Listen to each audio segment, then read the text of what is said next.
This is NHTV2, North Haven Government Television, a service of North Haven Community Television. The following program is brought to you through the support of the Town of North Haven. Good evening. Welcome to the July 2020 meeting of the Board of Police Commissioners. We haven't met in this room in quite some time. I think the last meeting was February before COVID. So it's good to be back. We are practicing social distancing, as you can see. We enter the building with masks. My name is Larry Lazaroff. I'm the chairman of the board. To my left is Robin Wilson, the vice chair. To my right is Mark Calafiore, who is the secretary. Continuing over is Alden Mead and Bob Hannon, both on the board as well, commissioners. So, we'd like to say that these are interesting times that we're facing through not just the police department, but in general health issues. And I know I sit here and I talk and I speak on behalf of the rest of this board that we are very proud to serve on this board for the town of North Haven for the Board of Police Commissioners. We stand behind this group of men and women. It's a privilege to be on board with these people, right from the chief, the deputy, right down to everybody involved here, including maintenance and everybody else, dispatch as well. So the seal behind me says service, integrity, excellence, and vision, and they display that here in North Haven. So we have a fine, fine police force here, and we are privileged to be on board with them. That being said, I'll ask for an approval of the minutes of the May 26, 2020 meeting. So moved. Second. All in favor? Aye. Any opposed? So. Mark, do we have any correspondences? Mr. Chairman, we do.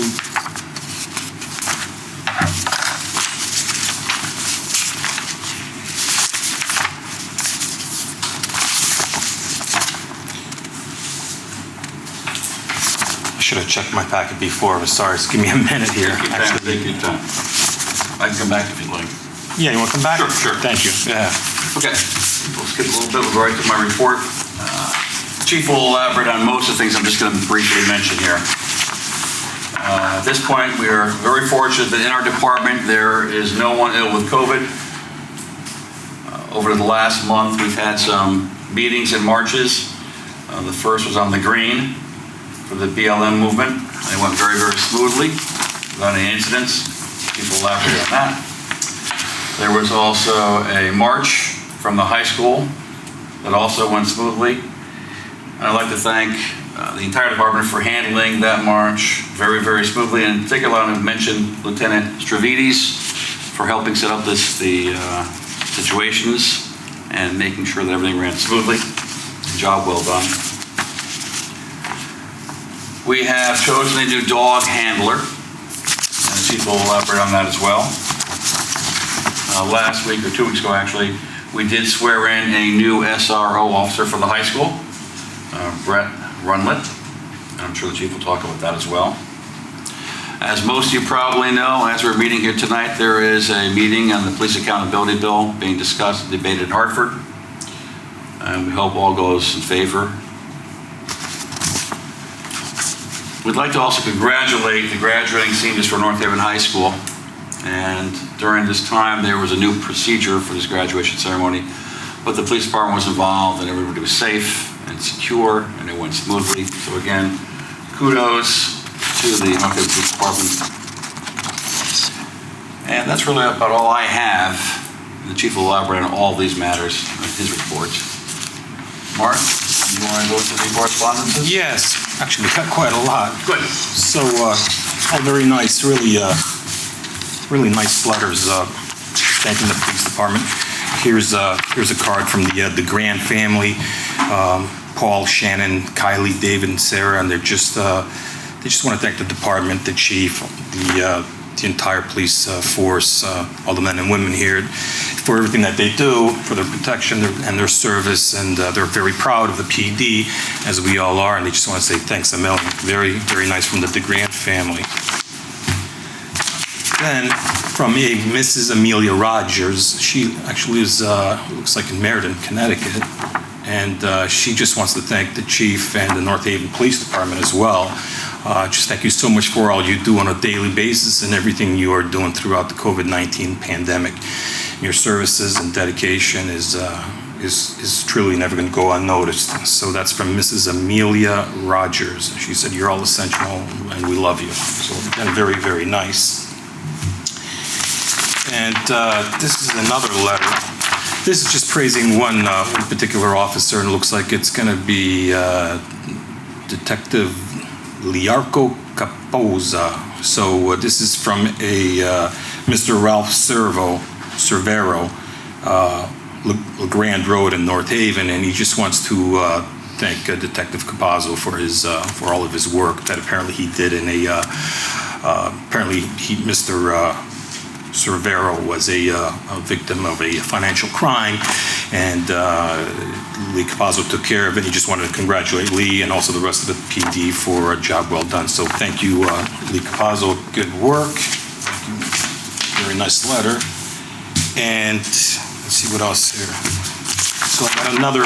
This is from the South Central Criminal Justice Administration, on State Street, and it's a letter to Chief McLaughlin, and it's just on behalf of the Naugatuck Police Department. They want to thank Lieutenant Andrew Stavridis, as he served in a recently held oral examination for position of sergeant. So on behalf of the Naugatuck Police Department, he wants to say thank you to Andrew, and that's from Charles Sherwood, the director of South Central. So good job, Andrew. And I think this is one more right here, and it looks like is this it? This is us? No. All right. That's it. I think that's it, though. Thank you, Mr. Chair. Thank you. And thank you, the PD. Excellent. I'm sorry, one more, and I can't, I'd be remiss if I forgot this one. This is from, it looks like Josephine Gibson. It looks like Captain Gibson's wife. Mm-hmm. So she sent this, just this thank you card, just to say, thank you for all that you guys have done for her, and her husband, Captain Gibson, passed away a few months ago. So she just wants to say how Captain Gibson was so proud of his department, and and she's just really appreciative of everything that the men and women of the PD have done. And so, Mrs. Josephine Gibson. That's it. Excellent. I don't want to forget that. Any comments, anybody? No? Chief, please. Okay, so just briefly, I don't have a whole lot, even though we haven't been together. We didn't have anything in May. I'm sorry, June. So just welcome back to everyone. Obviously, we're having our meeting tonight. It's here at the PD. It's not only being recorded by NHTV, but we have availability to the community by way of the monitor in the lobby. So we should, we have a live feed there if anybody wanted to sit and watch it live. As far as our budget, our new budget started in our fiscal year on July 1. We're off to a good start. We are actually about 2% under our self-imposed monthly expenditure. I don't know what the final tally was on last year's, but I'm absolutely certain that we finished well under budget. And part of that was in part because of the COVID-19, and we basically had to shut the PD down for 3.5 months. So, as far as our activity and our uniform services and ISU, I'll put them together. As the chair mentioned, we were fortunate that we didn't have any illnesses related to the virus.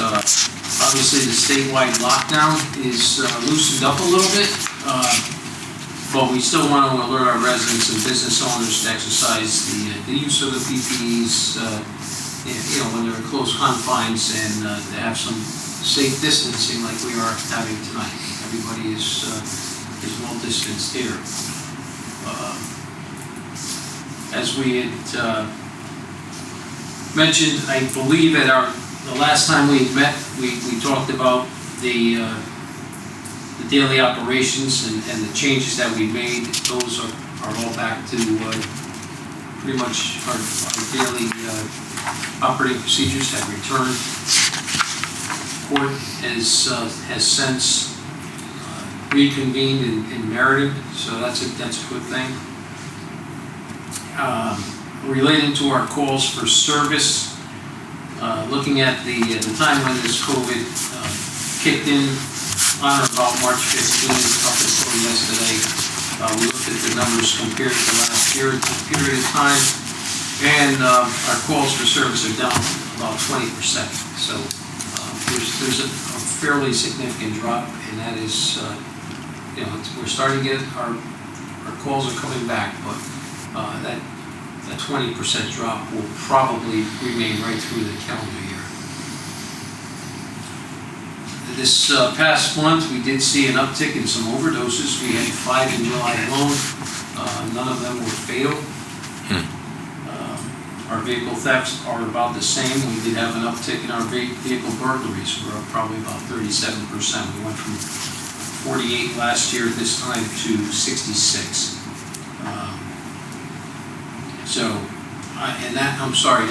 That's from that March period through now. So we have to remind everybody there's still a lot to car doors. And our motor vehicle accidents were down during that same period from March to July. Obviously, there were people that were stuck at home. There was sheltered in place or self-quarantining themselves. So very, very big drop there. As the chair mentioned, Connecticut State Police assisted us with the selection of our new dog handler, which will be Officer Jonathan Dahlstrom.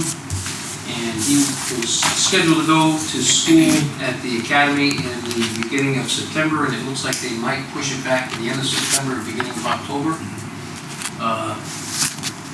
But we're still on track of now selecting a dog, and hopefully by the next time we convene, we'll have a new dog. Also, as mentioned, we have a new SRO, that is Brett Rundlet.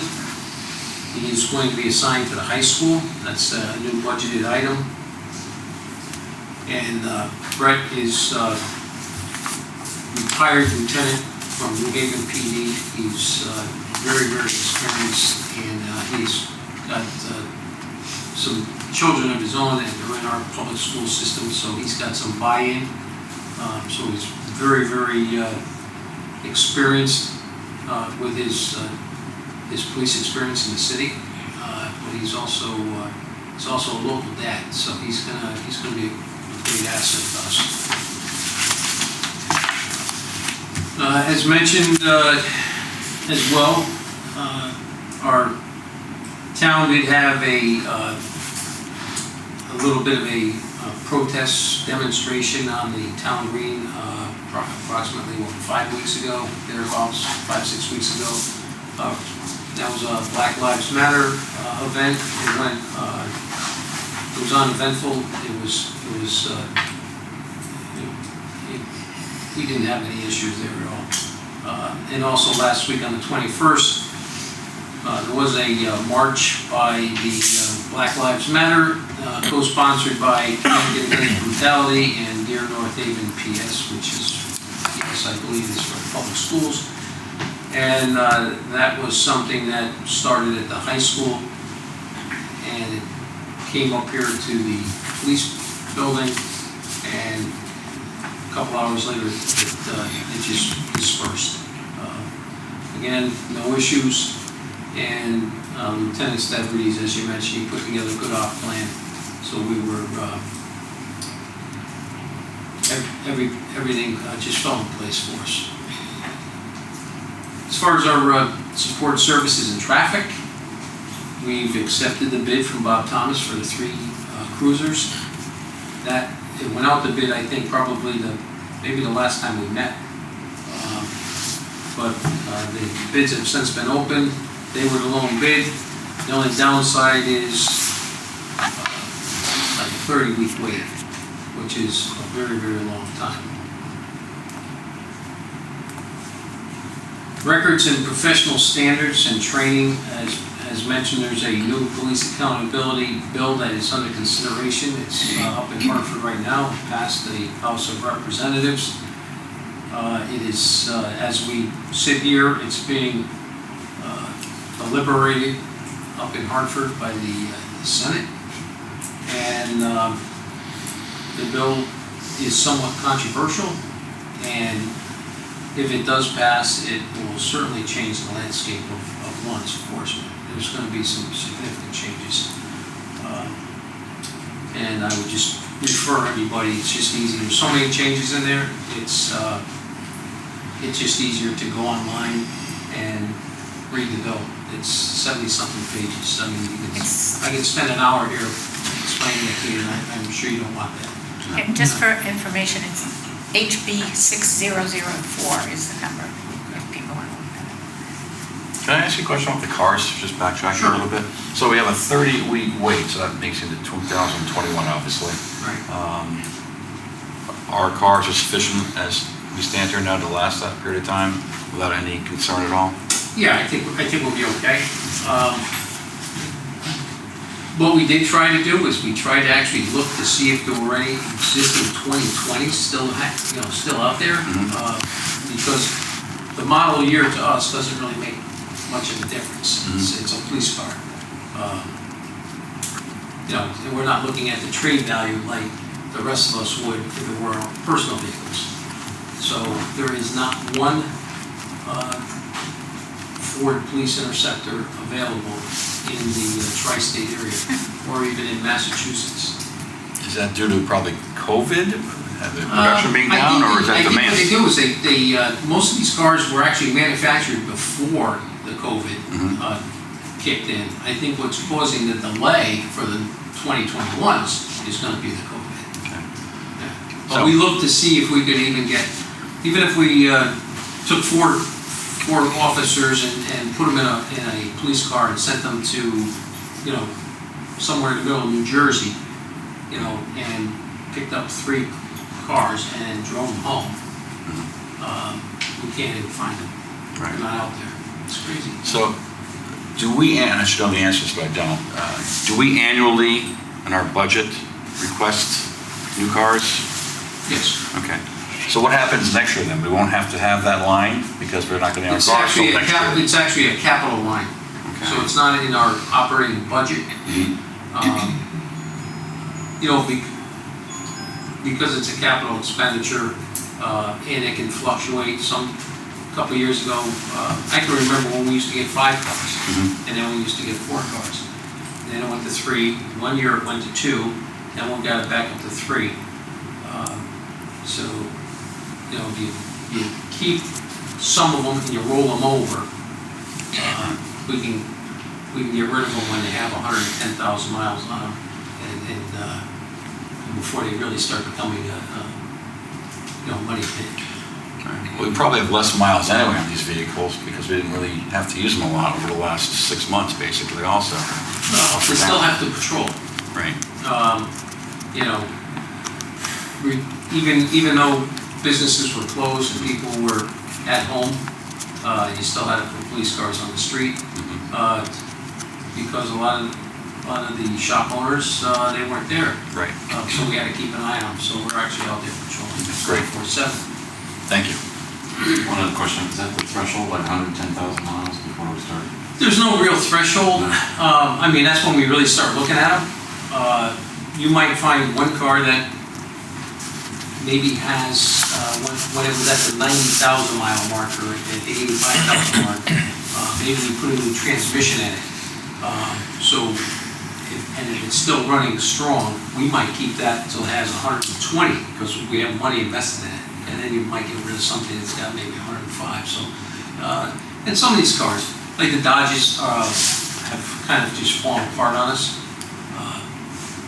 They were great cars for the first 36 months, and then they became, It just became a trouble. Yeah, which was. Yeah. And they all come all pretty quick. So we got from Bob Thomas, they're all like cages in the back. Like, Nope. no, No, we have to send them out. and they come back out. You gotta get the car, it's gonna go to utility communications, it's gonna get the prisoner's conveyance piece component put in it, cage, they'll put the lights in there, and then after it's done there, it'll go to our radio vendor, and the radio vendor will install the radio. So it's gonna outfit each one of these cars is probably about $15,000. A little more than that. Probably a little more than that, each one of these cars. So you gotta buy the car, and then by the time you outfit it with dash cameras, computers, the cages, the lights, you're up around $15,000. It's very, very expensive. Yeah. And the amount of time that it has to go out once we get them is till they're fully outfitted, is it? Yeah, we won't put them on the road until we're ready to go. Right, but how long does it take to do all the things? Oh, it depends. Could be the time of the year. If we get our cars the same time some of these other police departments get their new cruisers, now you're fighting for service time. So you're almost, you put on a calendar. So it's hit or miss sometimes. As far as our Benary Scholarship. Chief, Yeah. can we just go back to the bill that's being debated right now up in the Senate? I know it's long, and I don't want you to go through the whole thing, and there's a lot of stuff in there. But I think there's just one thing that caught my eye that would have ramifications not only for the officers here, but really the town, and that's the qualified immunity status that they have right now. Just, can you give us a thumbnail sketch of what would happen if the officers were to lose the qualified immunity, how that would impact them, but not just them, but our town, and would we have to, in a sense, insure each individual officer? Would that cost money for us? Yeah, the qualified immunity. So the qualified immunity is basically going to be that the officers, if they're acting in the capacity of their job, and they're doing what they believe to be the right thing, and if things go sideways and somebody brings a suit against us or the officer, and they're indemnified, they got this qualified immunity, and a lot of times it's depends on what side of the fence you're on. Some people say it's not fair, that they shouldn't have that. I always say it's not absolute, you gotta qualify for it. So if you do something that's really, I think it's really malicious or. If it's egregious and over the top, then you wouldn't. Then you Correct. wouldn't qualify. Correct. So what they're doing is they're looking to take that away. Right. Because they're saying it gives us too much protection as police officers. So what are the unintended consequences to Well, the that? unintended consequences is they're talking about I think a general indemnity for towns and cities, which isn't as, I don't think it's as tightly woven. The protection's not as tight as the qualified immunity, is that fair to say? And, I think there's an anticipation for a drastic increase in lawsuits. Currently, a civil rights violation goes to federal court. It's a 1983 violation, and qualified immunity stops those lawsuits right at the beginning most of the time, unless an officer acts maliciously or with reckless intent. So this is going to give people the opportunity to file a lawsuit in state court without qualified immunity. Okay, so you're going to have a state court that's going to be loaded up with people filing all kinds of. Right, so this opens basically the floodgates for. The towns and the cities are going to have to spend more money to pay for insurances to indemnify the police officers. And then it gets to a point where do they cut it off? Which is what's under deliberation right now. Right. But it's going to be a lot of changes. There's a couple good things in there, but those are things that we've already addressed with post-council. Right, hopefully they can Show parse. polls, the duty to intervene. Right. These are questions that the commission has been asking potential recruit or police candidates for years. I mean, so it is really, it's going to button things up really, really, really tight to a point where it's going to cause more complaints, more internal complaints. It's going to cause more lawsuits. You're going to see probably more people decide to leave the job. You're going to see less people coming in and wanting the job. Right. So it's got some unintended consequences, as you mentioned. Right. I mean, just my thoughts on it real quick is, I just think it was a knee-jerk reaction. I think it was not well thought out. It was not well researched. I think the qualified immunity status that they want to take away, which passed with a big majority in the House of Representatives, and it's just, I think we're going to have some serious issues down the road that are probably not going to be good for anybody, and so hopefully in the Senate, maybe, as they're deliberating, and if they go on for a few more days, at least they can maybe parse some things out and bring some common sense back to the table and just try to, do things with a level head and just not, go off the deep end, because there's a couple things here that, like I said, I was on a webinar this afternoon. It was pretty well detailed. It was run by two lawyers and actually CCM ran it, and then they had as guest speakers or guest lecturers, these two lawyers that have a expertise in representing towns and cities in these matters, and they went through a handful of things, where they thought there were, as he put it, landmines in this thing that, like you said, they haven't defined certain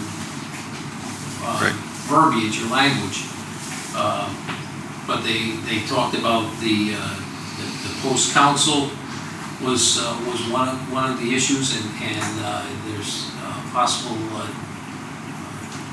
requirement to make every police department in the state CALEA certified by 2025.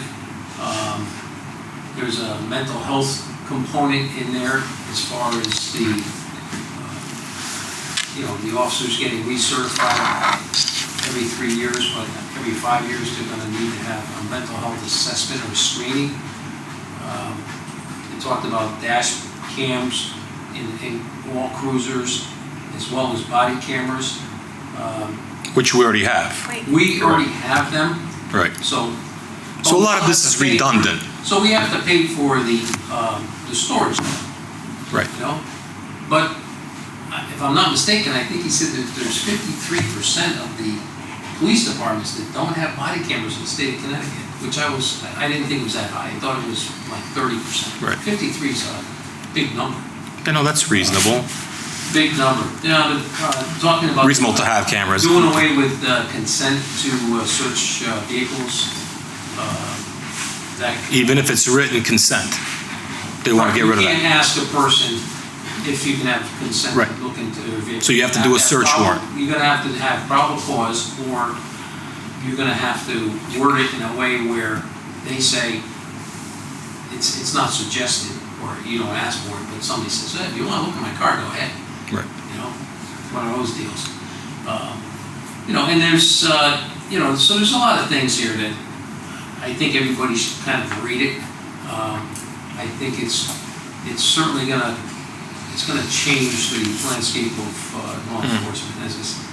There's only like one other state, I think, in the country that removed the qualified immunity, and I think they said that was Colorado.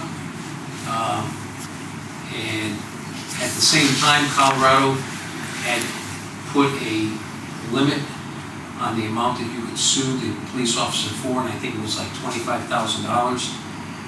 In Connecticut, there is no limit, so it seems like this was an opportunity for somebody to put this together and they threw in everything. Including taking away road work for the They police talked about officer. that in the beginning, and Did they- I don't think that made it to the final Yeah. cutting table. Well, that just sounds punitive right there. Yeah, well, I mean, yeah, that's just- so it's just somebody that's just Well, angry, yeah.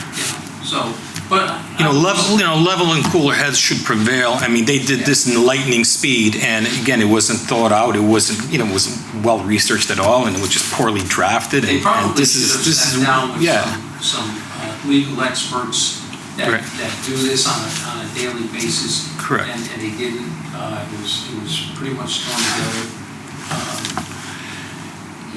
Correct. And I'm sure they put some thought into it. Right. You know what, it's like if you ever do Sudoku. Right. You put one number Right. in this box and it changes everything in the other box. So this has a lot of moving parts and one affects the other. Right. But we're on a slippery slope. In No. Connecticut, that's for sure. No, it's going to open up a can of worms. It's Pandora's box.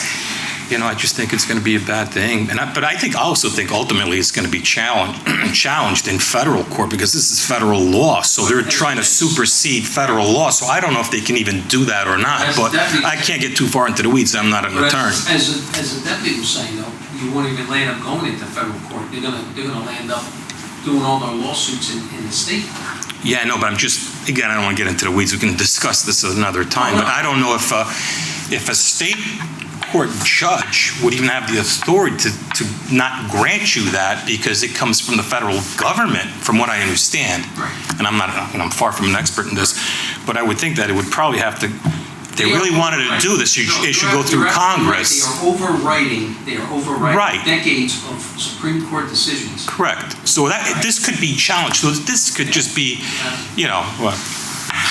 I've said my piece. Yeah. You and I probably won't be here by then. Yeah. No, you're right. Moving forward, the Benary Scholarship Awards, I have 7 over the course of the past 2 months. One is, actually 2 are from Lieutenant Stavridis, 2 are from Sergeant Wozniak, 1 is from Sergeant Hill. Those are the 3 officers that are involved in graduate coursework. That's, they're working on a master's. And I also have 2 from Officer Rich Palmer for undergraduate classes. So I would need a motion on that. So obviously we have enough funds in the scholarship to cover all this. We need to make a motion. Make a motion to approve that. All in favor? Aye. So moved. All right, thank you. And on behalf of the Deputy Chief and myself, I would like to congratulate Sergeant Hill because I think that's his last one. He receives his master's in Excellent. Very good. Congratulations. public administration, if I'm not mistaken. And then executive session, the only thing I have left is a couple personnel matters for the executive session. Is there anything else that any commissioner wants to bring up or discuss? Or? I was just thinking when we had Josephine Gibson note, that I was. Sure. Kathleen Gibson was my neighbor around the corner. We became very close friends in many ways, with Josephine as well. And he also, where I worked at one time, was a patient. Like, I got to know him in many different ways. And while everybody knows what a sterling police officer he was, and I know how much he admired the chief, actually, and I think the chief felt the same way. And he spoke to me about that. And also, what people might not realize is he was a commissioner, like ourselves. And so I think of him as, I don't know, captain, I think, is harder working than a commissioner. More knowledgeable, to tell you the truth, being one. And so I don't know really what to call him, but I think Commissioner Gibson living around the corner. And I also remember when he came in for our eye exam, his eye doctor became a very good friend with him. And I remember the day he came in, he told us both he thought, being 80, maybe it was time he sold his motorcycle. And so he was an extremely active guy, and I don't know if people realize he was well in his 90s when he passed away. But he also had a lot of aspects. Everybody knows what a great officer he was. I read so much about what a great trainer he was, and what a good person he was. And but he also, he loved animals, and I really enjoyed used to feed all the birds every night, and I live so close, there's a little river that goes near us. You can't imagine how much he must have spent and used for bird seed because he cared about the birds. And he had a number of different characteristics, and that was one. But he was such a good-hearted person, and so wise in his own way, but he loved those birds. And my neighbors and I, and the fellow who was his eye doctor, was a friend at my house all the time, we would see literally thousands of birds come at the same time every evening when they would know that Captain Gibson, Commissioner Gibson, was putting food out. And that went on. I moved there, 20 years before he passed, easily. And every year that was the case. So I'm reminded every time I see the birds come, and they don't come like they used to. And it used to be that every night, of course, just as it got dusk, it would be ducks, seagulls, you name the kind of bird, thousands of them going over the horizon past the hills and, Patton Road and Manson Park. And so they don't come quite the same anymore. But my friend, the eye doctor, was there, and I wrote this to you too, and we both looked up one day and we thought, well, it's not as many birds, but the sky sure seemed almost more full, because of Captain Gibson. So that's all. Thanks. He was a good guy. He straightened me out a lot when I was a young cop. He mentioned yeah, a he couple did. of things. He was one heck of a golfer too, boy. He loved you, No, Just loved you. and I'll tell you what, I had a lot of respect for him, because, even as I, got equal to him in rank, even though he was gone, or I went past him, Yeah. I always called him Captain Gibson. I never called him by his name. I mean, that was just, I read something, I think, I don't know, Facebook. I try and stay away from some of the media these days, but I read something on Facebook, and it was somebody who had trained with him, went, I think, to the FBI and done well. And they talked about how since they trained with him, they had never had training in common sense and taught the same amount of decency and how to behave and be a leader for the whole career in the FBI as much as from working in the car with County Gibson. Excellent. I thought it was just It's a fine tribute. Thank mentioning you. all the years he put in here, and he achieved a lot. But he had so many aspects to him, both in how he helped people and it carried over to animals. He was a special guy. Thank you. And Josephine also. He told me once that I was one of the only people that could come in the house when she hadn't cleaned it. so who's feeding the birds now? You? I was there. Are you stepping up and volunteering? Birds a bit anyway, but yeah. Good. Yeah. But I couldn't possibly do what he did every evening. I unloaded his car one day, about 2 years ago, Yeah. all right, because I stopped to see him, and I was in uniform, Yeah. and he probably had 20 bags of, I thought it was dog food. Easily 50 I thought pounds. this was gonna be a nice guy, and help him on, get a bag out. There had to be, there had to be 20 bags, it all had to be, I don't know. About 1,000 50 pounds. Right, about 50 bags. Oh yeah, so easily. Oh, yeah. I think he probably put out about easily 100 pounds a night. Great. I don't think that many people knew that, and he just took great, quiet satisfaction in seeing the birds come and be able to eat. And Maybe you wanted to get out of the house.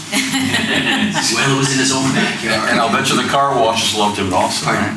I'll bet you the car washes loved him also. Oh, I bet so also, although we live kind of what I think is a country, But anyway, but I could go on and on. He's a very special guy, and everybody who ever met him, including his own eye doctor, just loved him to pieces. Thank you. Anybody else have any comments? We good? Okay. So I'll entertain a motion to leave regular session, to go into executive session. Make a motion to go into executive session. Second. All in favor? Aye. Excellent. Okay. Thank you. We're back now. It's 8 o'clock. We are back in regular session after having been in executive session for personnel. We have a motion to adjourn. So moved. Second. All in favor? Aye. Meeting adjourned. The preceding program is brought to you in part through a grant from the town of North Haven.